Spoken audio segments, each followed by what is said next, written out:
le double de l'ombre. Lamine aimait son nouveau studio, malgré ce miroir immense qui occupait tout le mur du fond. Il était incrusté dans le bois, noirci par le temps. Les voisins disaient que l'ancien locataire était parti sans rien emporter, comme s'il avait fui quelque chose. Le premier signe, tout commença par des bruits de grattement. Chaque nuit, à 3h33 précises, Lamine entendait un son sec, comme des ongles sur du verre. Screech, screech. Il pensait que c'était des souris derrière la cloison, jusqu'au soir où il resta éveillé, face au miroir.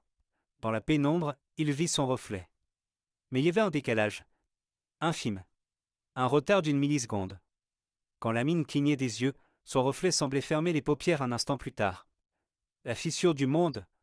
Pris de panique, Lamine décida de couvrir la glace avec un vieux drap. Alors qu'il s'approchait, il trébucha. Sa main heurta violemment le verre. Au lieu du choc solide attendu, son bras s'enfonça dans la surface, comme dans de la gélatine glacée. De l'autre côté, une main identique à la sienne, mais aux doigts bleuis par le froid, saisit son poignet avec une force surhumaine. Lamine hurla, mais le son semblait étouffé, aspiré par le mur. L'échange. Le reflet commença à sortir du miroir. Ce n'était pas une image, c'était une créature faite d'ombre qui portait son visage. Ses yeux étaient deux plis de vide. « Ne résiste pas, Lamine, » chuchota l'entité. « Il fait si froid ici. Je veux sentir la chaleur du soleil. » Dans un effort désespéré, Lamine lutta, mais il fut tiré vers l'avant. Il bascula dans un monde gris, silencieux, où tout était inversé. Il se retrouva face à la vitre, regardant sa propre chambre. Il vit l'autre, son double, ajuster sa chemise, ramasser son téléphone et sourire avec une malveillance pure. Lamine frappa contre la paroi invisible. Il cria de toutes ses forces.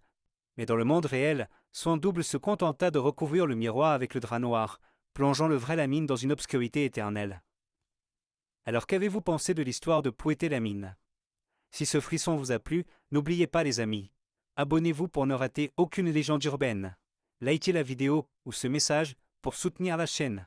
Commentez miroir si vous avez eu le courage de lire jusqu'au bout. Partagez avec vos potes pour voir qui aura le plus peur ce soir.